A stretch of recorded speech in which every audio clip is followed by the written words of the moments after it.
Welcome back to the Greg Schriffler Show, where we talk about anything and everything that has God in it.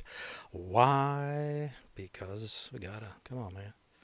Hope you liked the intro music. It's called Energetic Metal Rock by Emron. That's 2 M's and 2 A's at pixabay.com. Quick announcements. This topic I'm really excited about. It's about faith. And I'm not going to be trying to squish it into one episode because it's a good topic and it's worth a few episodes of discussion. And then also, I guess like many of you, struggle with faith. Know what is faith? What does it really mean to have faith? Has our faith been replaced with knowledge? That kind of thing. All right, I don't get in the weeds right now. But yeah, you get the idea. Also, I guess you guys hopefully survived the recent wintry storm that came through last week.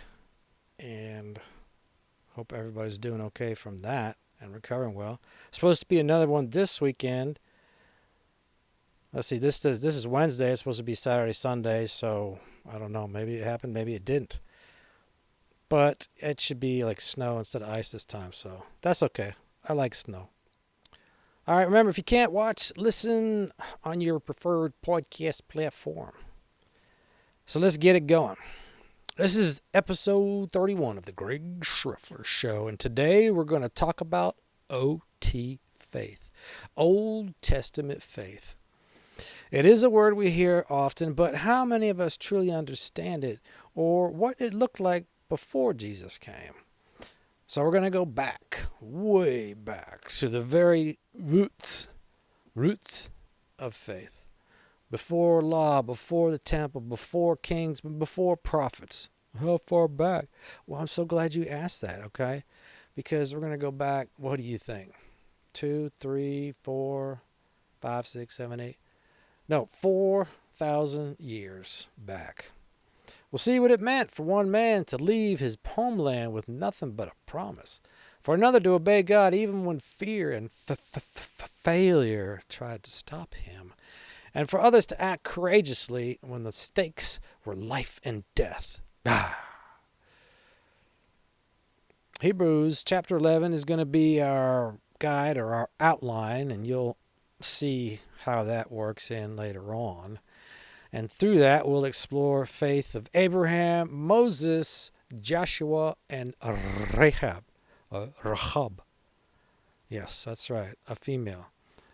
Because, this is for the babes out there. I don't want you to feel left out. I don't want to hear any complaint about, well, are there any women of faith? Well, yeah, there's women of faith. They're in the Bible. And this is just one that I pulled out. But yes, there's many. Anyway, their foundation of faith for all who would follow after. So we'll explore some Hebrew and Greek words, examine historical context, and hear from scholars and non-con sources. Remember what non-con means. If you're just joining us, it's my abbreviation for non-canonical. Non-canonical means it's not in the Bible. Nevertheless, it still is relative and often supports what the Bible already says. Plus, it's interesting to note that the disciples and the scholars, people of Jesus' day, they were all familiar with the non-cons. So yeah, we'll look at that. We'll look at all that stuff to get the big picture. And by the end of the series, I hope that you'll understand that faith is not just a feeling or a hope. It is trust and action tested through waiting, obedience, and courage. And risk. And as we close, I hope that you'll see how hero faith comes directly from Jesus. As always, research brought to you by the Bible, the internet, ChatGPT, and supporting links. If it appears that I'm talking a little bit fast, it's because there's just a lot of material and I really want to get through it in the short time frame that we have. Okay, enough babble. Let's just get on with it. Our first segment, Exalted Father. So Abraham, faith before law, before Scripture. Who was Abraham? Well, let's start with when. This is like 2000 BC. Before there was Israel, before there were commandments, before there was a Bible, there was a man named Abram, or Avram in Hebrew, which means exalted father. And if maybe you know, later God renames him to Abraham or Avraham, which is father of a multitude. Now, God changes Abram's name before the promise is fulfilled. So identity first, evidence later. Now, Abram was not Jewish. I guess you knew that. But anyway, he was not. Even though all the Jews come from him, he was not Jewish himself. He was not raised in faith.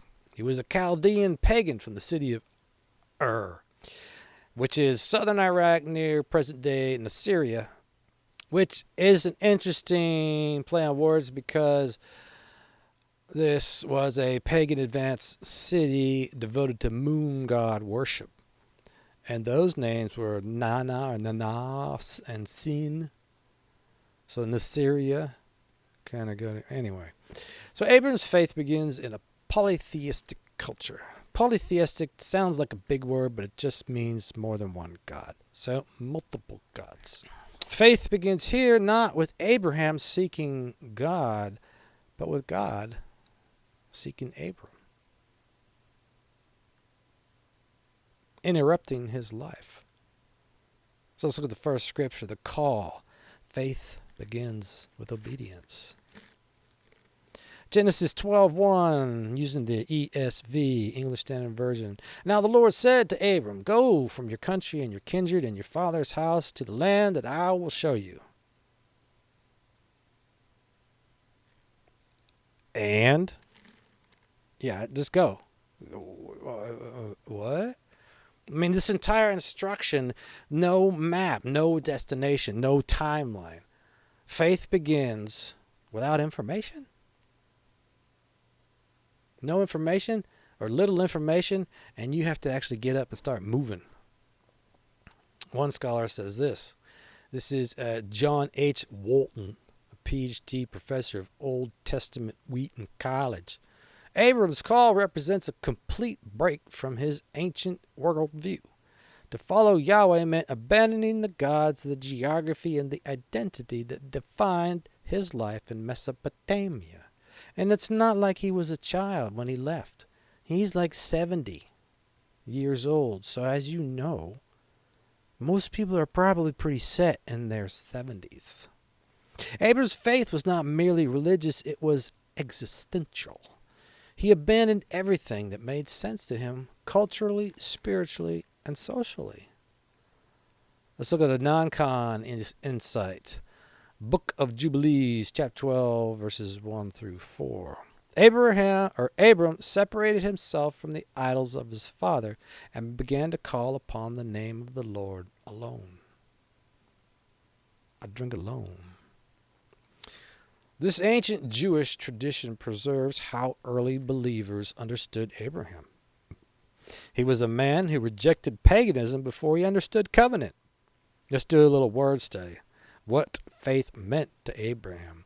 The Hebrew verb used to describe Abraham's faith is aman, meaning to support, to confirm, to stand firm, to trust.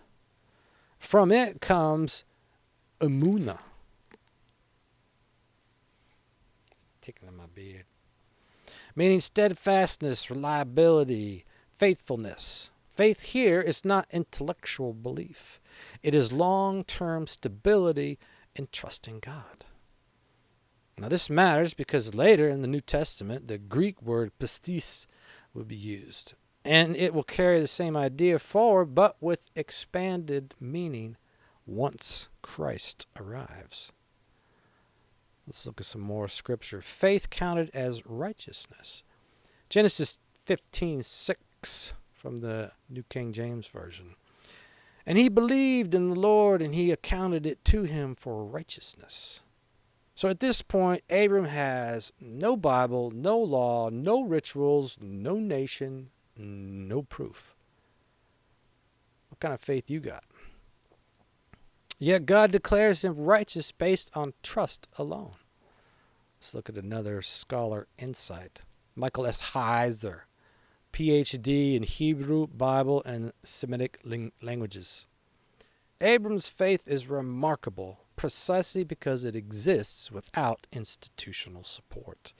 He trusts a promise that has no precedent, no visible fulfillment. Our faith all extends from institutional support. And sometimes we get a little carried away, like the Pharisees and the Sadducees and the wannabes, where we put too much into it in the sense that we're using all the do's and don'ts as a check the box kind of relationship. Don't drink, don't smoke, what do you do? Or don't drink, don't smoke, don't chew, and don't date women who do. Anyway, you get the idea. Faith is shown here as relational trust, not compliance with a system, which is kind of where our faith is. Let's look at another non-con insight from Philo of Alexandria on Abraham, a non-con Jewish commentary. Abraham trusted the unseen God more than the visible world and considered obedience better than certainty. Philo Alexandria is Philo Judaeus, who was a Hellenistic Jewish philosopher and theologian living in Alexandria, Egypt during the 1st century. He's best known for his efforts to harmonize Jewish theology with Greek philosophy, says Wikipedia. Early Jewish thinkers understood Abraham's faith as choosing trust over evidence, a theme the New Testament will later amplify. Now let's look at this long wait, why this faith is extraordinary. So God's promise of a son comes 5 or so years later after leaving Ur when Abram is 75. And if you want to get more into the weeds on Abram or Avram or Avraham and Ishmael and all that, go back and look at episodes 14 through 17 to learn more. But anyway, the child Isaac is born when Abram is 100. 25 years of waiting. What's the longest you've waited for something? And his faith is not tested just once, it's tested over decades. Let's see if we could bridge the gap from promise to test. Now, at this point in the story, Abraham finally receives the promised son, Isaac. And this matters because Isaac is not a baby when the sacrifice command comes. Scripture does not give the exact age, but the language of Genesis 22 shows Isaac was old enough to carry the wood, walk of the mountain, ask questions, and understand danger. Most scholars place Isaac between the ages of 15 and 30. That's quite a spread, but okay. But it means something important because Isaac was not overpowered. He participated. Let's look at some more scripture where a son who trusts his father. Genesis 22, 7 through 8, the NIV, New International Version. Time frame now is 1980 to 1970 BC. Isaac spoke up, said, "Hey, leave this one alone." Oh, no, that's not it. Isaac spoke up and said to his father Abraham, "Father." "Yes, my son." Abraham replied. "The fire and wood are here," Isaac said, "but where is the lamb for the burnt offering?" Abraham answered, "God himself will provide the lamb, my son." So Isaac trusted his father the same way Abraham trusted God. This is faith passed down, not just faith demonstrated. But let's look a little deeper. Abraham's faith is vertical. He trusts in the Father. And Isaac's faith is horizontal. He trusts in his Father. But both are acts of surrender. Let's look at another scholar insight from Gordon J. Winham, PhD, Old Testament scholar, University of Gloucestershire. Isaac's silence in Genesis 22 suggests willing participation. The narrative is designed to show faith operating across generations, not just in Abraham alone. Now let's transition to the sacrifice in the next scripture that we'll read, the ultimate test on Mount Moriah. Why Mount Moriah? It's Moriah, not Moriarty. Genesis 22, this modern location is Jerusalem, later the Temple Mount. But why it matters is this place of Isaac's test, or Abraham's test and Isaac's test, becomes the place of sacrifice, temple worship, and ultimately Christ's crucifixion nearby. A prophetic shadow of another father and son relationship. Now let's jump to the New Testament, but let's continue to talk about Abraham's faith. Hebrews 11:19. He considered that God was able even to raise him from the dead. Now, the New Testament uses the Greek word pistis to interpret Abram's faith retroactively. Abraham's trust was not that God would change the command, but that God's power was greater than Abraham's understanding. That's pretty wild when we think that we got to know everything first before we actually extend any kind of trust or faith.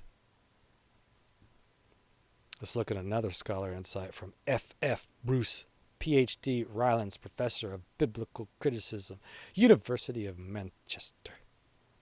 Abraham's faith rested on the conviction that God's promise could not fail regardless of how he chose to fulfill it. So faith here is not emotional, it is theological certainty about God's character. Another non-con insight from Josephus' Antiquities of the Jews 1.13.3, still non-canonical, but important, and I've referenced him before, especially back in the Noah episode. Abraham believed that God was able to restore life, for nothing is impossible to him. So even first century historians understood Abraham's faith as belief in God's absolute power, not blind obedience. And why does Abraham matter?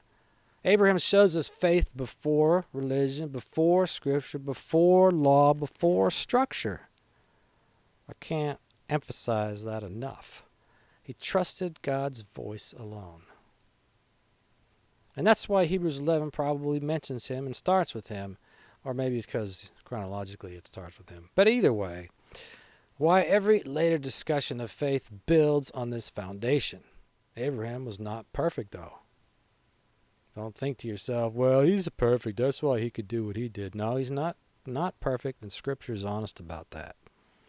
And it's important to say this and see this plainly. Abraham's faith was real, but it was not flawless.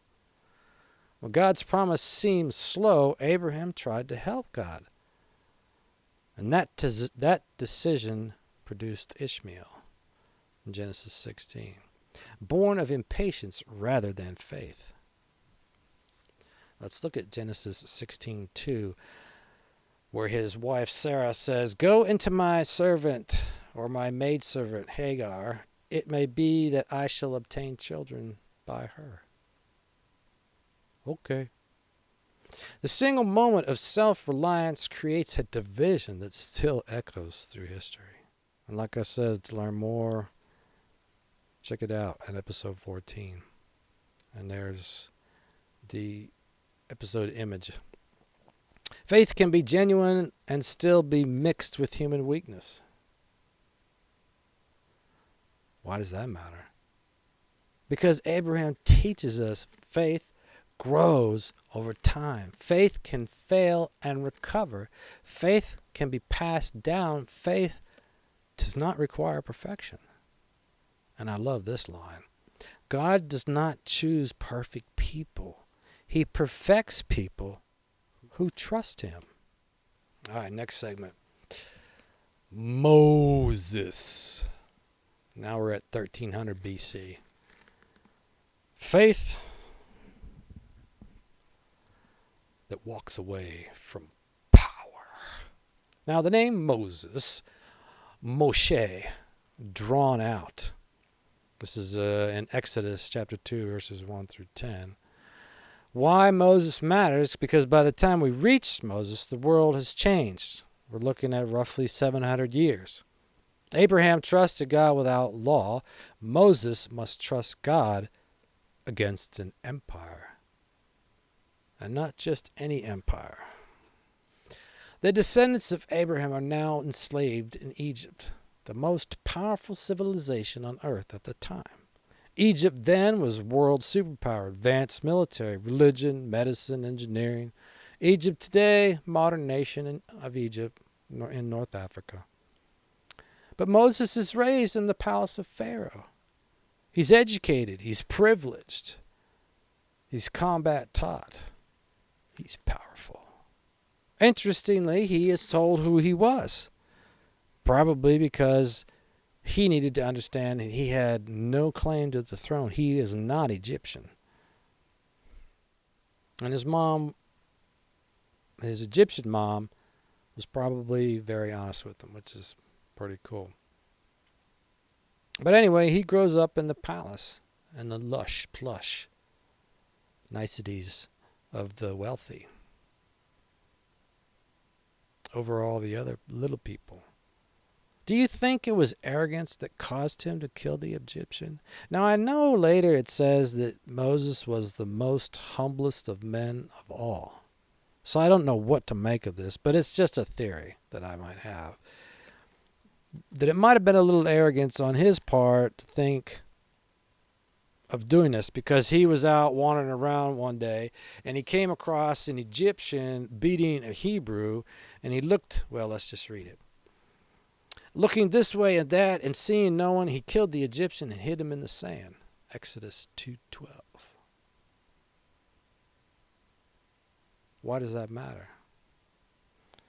Well, because during this time, after his heroic murder, or whatever you want to call it, he might be thinking to himself, there, see, the Hebrews will realize God has chosen me to help them. But he comes across two Hebrews fighting. And he confronts the one in the wrong and says, why are you beating your fellow Hebrew? And that one says, who made you judge and advocate, or something like this? Are you thinking of killing me as you did the Egyptian? And he was like, don't. I guess that got found out. I got to get out of here. And sure enough, Pharaoh heard what had happened, and he tried to kill Moses. But Moses fled from Pharaoh and went to live in the land of Midian. Exodus 2:15. So you're on top of the world, and then you make a choice that is really bad, or maybe it's arrogance. I don't know how you make it, but it's made. It's done. It's over with. And now you're led into the country, into the desert, to Midian, for a lesson in humility. Scripture background here is Exodus 2:15 through 25. Midian is northwest Arabia. The significance is that it's 40 years of waiting. Now we can parallel that to Abraham's time was 25 years before he could get a son. Moses took 40 years. How many years has it taken you? Some of us are pretty thick-headed, and maybe it takes longer to learn humility. But it's necessary. His faith, this faith develops through humility, family, and tending flocks. He goes from being the top of the world to the bottom of the pit as a shepherd. And the Egyptians disdain shepherds. Let's look at a scholar insight from Tremper Longman III, PhD, Old Testament scholar, Westminster Theological Seminary. Moses' time in Midian is formative. God humbles the would-be prince of Egypt so that he can become the servant leader Israel needs. 40 years is a long time. Maybe not so much back then because they lived longer, but Now let's look at Mount Horeb, or Mount Sinai. Back then it was called the Mountain of God. Today, its location is debated. Sinai Peninsula or Northwest Arabia. But what matters about it is faith moves from calling to covenant. Because while he's tending flocks and on Mount Sinai, he comes across a burning bush. What's the significance? God calls Moses via the burning bush. The scripture is Exodus 3:1 through 12. Now Moses was tending the flock of Jethro, his father-in-law, and there the angel of the Lord appeared to him in flames of fire from within a bush. I am sending you to Pharaoh to bring my people, the Israelites, out of Egypt. Eh? Moses said, who am I that I should go? God said, I'll be with you. That's it? So Moses' reaction is reluctant, anxious, and he actually protests. But God shows incredible love and mercy by sending Aaron with him. Then the anger of the Lord was kindled and burned against Moses. He said, is there not your brother Aaron? Exodus 4:14. So the lesson, God does not abandon reluctant servants, and he provides support and guidance. Another scholar insight from Douglas Stewart, Ph.D., professor of Old Testament, Gordon Conwell Seminary. Moses' initial hesitation is instructive. Faith grows often through humility and dependence, not instant confidence. This is a new kind of faith. Faith as renunciation, or abandon, reject, surrender. Hebrews 11:24 through 26. By faith, Moses, when he was grown up, refused to be called the son of Pharaoh's daughter, choosing rather to be mistreated with the people of God than to enjoy the fleeting pleasures of sin. He considered the reproach of Christ greater wealth than the treasures of Egypt, for he was looking to the reward. It's interesting. What would have God, or how would have God used him if he didn't kill that Egyptian? What would have been a way God used him? It's also good to note that, man, God can use anybody. You don't have to be perfect or at a certain level of perfection, whatever that means, before God can use you. God used a murderer. So don't tell me he can't use you. Anyway, this matters because Moses' faith is covenantal loyalty, not optimism. This is not confident faith. This is obedient faith. This is faith that walks away. Let's look at another insight. Again, from Tremper Longman III, Moses' faith is expressed not in mystical experience, but in his rejection of identity, status, and power. Faith here is political and personal act of defiance. Let's do another word study. Faith in the time of Moses. Emunah, the root aman, to support, to be firm, to be reliable, meaning steadfast trust, loyalty, endurance. Faith here is not belief alone. It is staying loyal when the cost is high. The Greek in Hebrews 11, pistis, trust, allegiance, fidelity. It's used in legal and covenant contexts. It implies commitment, not emotion. Let's look at another scholar insight from Douglas Stewart. Moses' reluctance is not unbelief, but humility forged in failure. His faith emerges from brokenness, not bravado.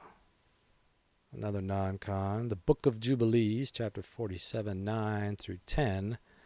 Moses feared not Pharaoh, for the Spirit of God strengthened him. This shows how ancient Jewish readers understood Moses' faith, empowered by God, not personality. Let's look at some more scripture. Afterward, Moses and Aaron went to Pharaoh and said, "This is what the Lord, the God of Israel, says. Let my people go." Exodus 5:1. So Moses obeys God's call with Aaron, confronts Pharaoh. Plagues occur. Israel is eventually released.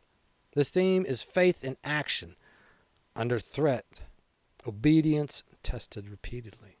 Because if you remember the story, it didn't go over like he thought. And this is an important thing to remember, because you start out trusting God. That doesn't mean everything's going to go hunky-dory. Moses did the same thing. He stepped in the right direction, went and did what God told him to do, and Pharaoh said, oh, you guys want to jerk around? Okay, here's what we'll do. I'm going to take away all the straw and mortar and that I've been providing the Hebrews to build my stuff, and I want to make them go out and find their own. But they still have to provide the same quota. So God says go, and you go. But brace yourself, because it's not going to go perfect. Satan's going to come along and say, oh, yeah, you really want to do this? I got something for you. Even his own brother Hebrews came and said, I hope you're happy. So yeah, you step out on faith, you obey God. Don't think that it's smooth sailing. No, it's going to be rocky roads. But that's all part of the test, all part of the preparation, all part of your faith growing, just like a muscle. You got to exercise it. Anyway, Moses' 40 plus years of preparation finally pay off, but each act still requires trust against fear. Now let's look at how Moses' faith differs from Abraham's. Abraham's faith equals trusting promise. Moses' faith equals confronting power. Abraham leaves a city. Moses defies a civilization. This is faith that says, even if I lose everything, I will obey. Now let's transition forward. Moses leads them out. Then it came to pass when Pharaoh had let the people go. Exodus 13:17. And now what do? We return to which mountain? Huh? Yeah. Not many of you probably recognize that. But anyway, we return to Mount Sinai, where it all started for Moses. So he left Mount Sinai with God's instruction, the burning bush and all that. That's where God called him. Now he's coming back, but bringing the people. Exactly 2 months after the Israelites left Egypt, they arrived in the wilderness of Sinai and set up camp there at the base of Mount Sinai, Exodus 19:1 through 2. For the full backstory, read Exodus chapters 19 through 20. Anyway, Moses returns with the people. He receives the 10 Commandments, establishes covenantal law. What's the significance? It's different from the burning bush visit, don't you think? I mean, he comes back, he left a weenie, and he comes back a little stronger. I mean, what was he thinking? I mean, has God ever brought you back to something and you go, oh man, I was a real wuss bag.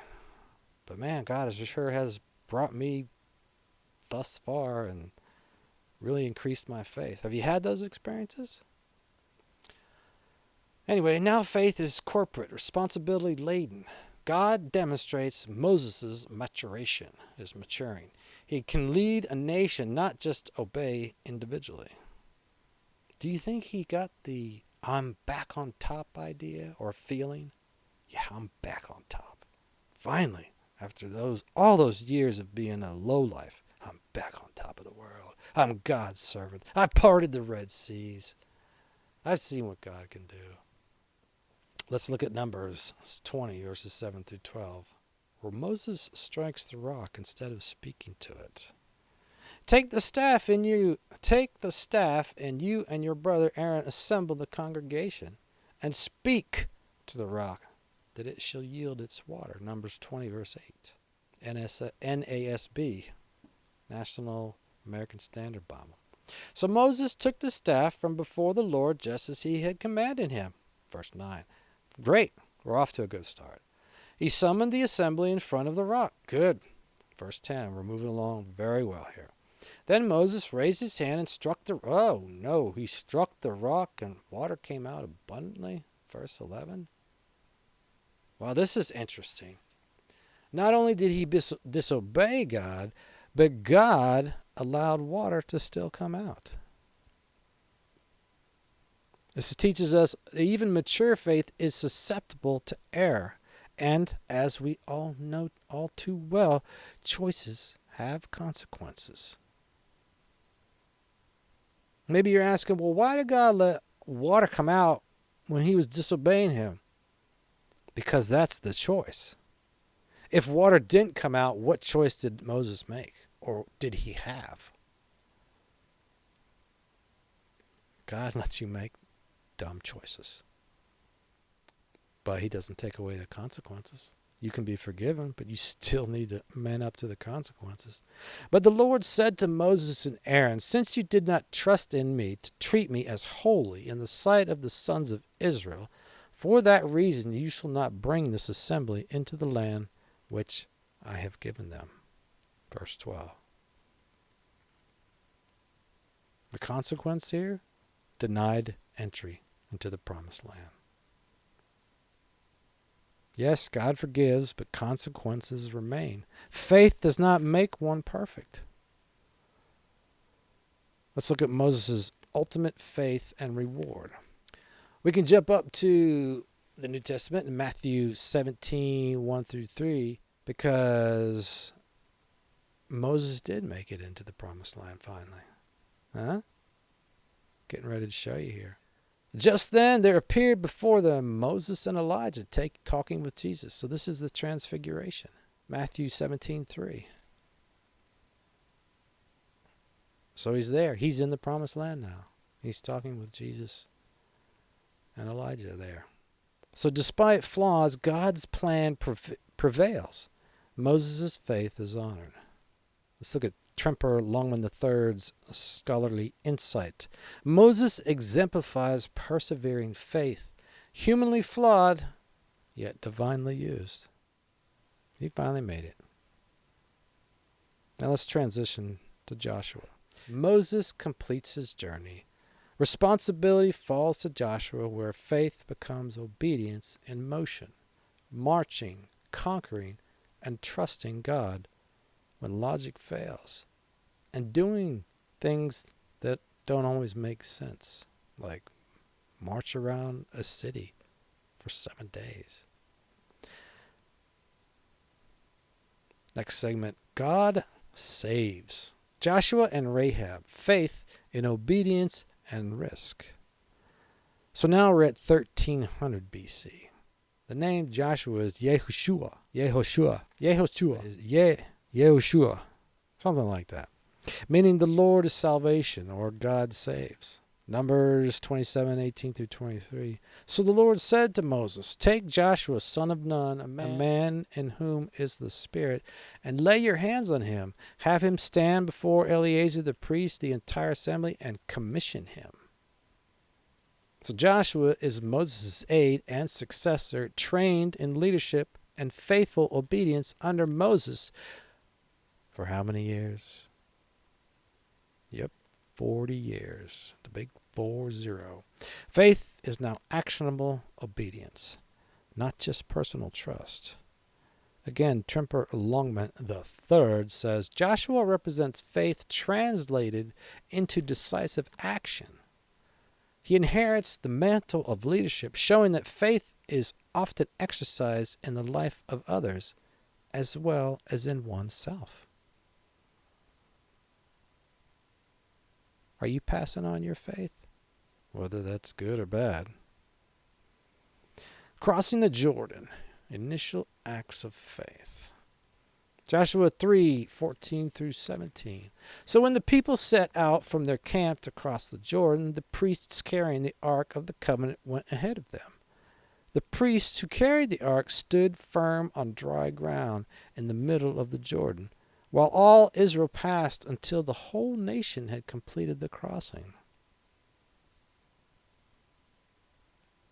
It's interesting to note that it was at flood stage, so it's not just a little trickle stream. The significance here is faith is obedience in action, trusting God for a miraculous outcome. The priests had to head into the water when their foot touched the water. That's when it receded, not before.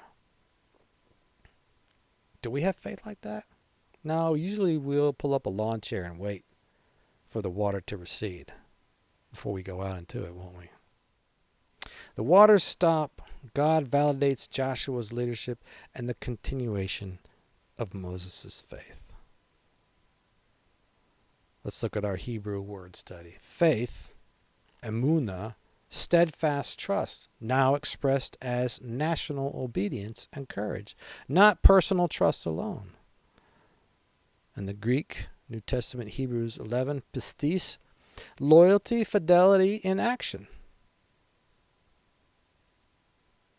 Now let's look at Rahab. Faith beyond culture and lineage. Rahab is a Canaanite woman. She lives in Jericho, which is the modern-day West Bank. She is a prostitute, an outsider, and part of a culture opposed to Israel. Scripture here is Joshua 2:8 through 14. Before the spies lay down for the night, she went up on the roof and said to them, I know the Lord has given you this land, for the Lord your God is God in heaven above and on earth below. So Rahab's faith equals recognition of God's power and choosing to act despite risk. Hebrews 11:31. She gets her name in the faith chapter. It was by faith that Rahab the prostitute was not destroyed with the people in her city, who refused to obey God, for she had given a friendly welcome to the spies. Heiser says, Rahab's faith demonstrates that God's promise extends beyond ethnicity and past mistakes. Faith is visible in courageous obedience. Let's look at another non-con. The book of Joshua, chapter 2, apocryphal commentaries that emphasize Rahab's salvation as a model of inclusion and covenantal mercy. Crossing faith and miracles. Rahab hides the spies. They survive. Rahab. Let's take a moment to look at the origins of Rahab. The name Rahab means broad, spacious. It's derived from the Hebrew word Rahab, which signifies to be wide or large. Now, in our decrepit society, those words that I just read to you don't bode well for a prostitute, because we're all degenerates and usually, well, you know. Anyway, Israel marches around Jericho. The city walls fall.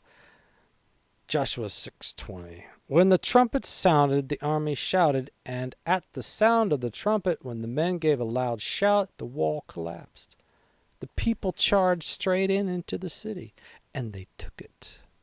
Faith equals risking life in obedience to God. The significance is faith is actionable trust, validated by divine power. Do you trust Him? And when you get to that point of just totally, completely trusting Him, where you can step out before anything's changing for you, then you could possibly tap into His divine power, not for yourself, but for His glory. The integration of Moses' lessons. Joshua and Rahab illustrate faith as obedience, building on Moses' example. Moses, faith under confrontation. Faith under confrontation, leadership, gradual maturity. Joshua, faith in action, leadership, community. Rahab, faith crosses culture, risk, and past failures. Faith is now corporate, public, and mission-driven, not private or proprietary. Another word study for faith expression. Emunah, now applied to a nation and individual outside Israel. The Greek pistis, loyalty and allegiance extended to covenant promises. So faith evolves in expression, but the root is consistent. Steadfast trust in God's character and promises. Transition forward. Joshua continues conquest. Israel learns to obey God's plan. Moses' leadership, Joshua's experience, and Rahab's example of inclusion show faith requires obedience, risk, and trust. Where are we at? Have we even obeyed? I mean, that's probably the easiest part, right? He says go, and we go. But then, when it starts getting risky, do we keep going? Do we keep trusting? Or do we get angry and fuss? In closing, I'll say this as you listen to Stomp Rap Adrenaline by Alex Productions at pixabay.com. So we've walked through faith before there was a law, before there was a nation, before there was a temple, before there were prophets and kings. We saw Abraham trust God without structure. Moses obey God despite fear. Joshua act on promise, and Rahab believe without pedigree. But we don't have time to talk about Elijah calling fire down from heaven on Mount Carmel, 1 Kings 18. Or Daniel in the lion's den, trusting God in a godless Babylon, where serving God often meant death, Daniel 6. Or Isaiah standing alone before kings after seeing the holiness of God, Isaiah 6. Or Jeremiah preaching through rejection and tears for 40 years, Jeremiah 20. Their faith was real, their faith was costly, their faith was heroic, but it was still faith under the covenant. Still faith awaiting fulfillment. Still faith pointing forward. But when Jesus arrives, he doesn't replace faith. He reveals it. He doesn't redefine it. He strips it down to what it has always been. Faith is no longer tied to land, lineage, law, or nation. It is tied to him. And that's why he says faith can be as small as a mustard seed and still move the impossible, because the power was never in the size of the faith. It was always in the object of the faith. And that's where we will pick up episode 32. So, to be continued. Thanks for watching. Thanks for hanging out for me. Thanks for listening. Don't forget to leave me a review. Tell me what's going on with you. Let me know what's up. And don't forget to subscribe. Tell your family, friends, neighbors, brothers, sisters, aunts, uncles, enemies about the show. Get them to subscribe. Until next time, stay safe.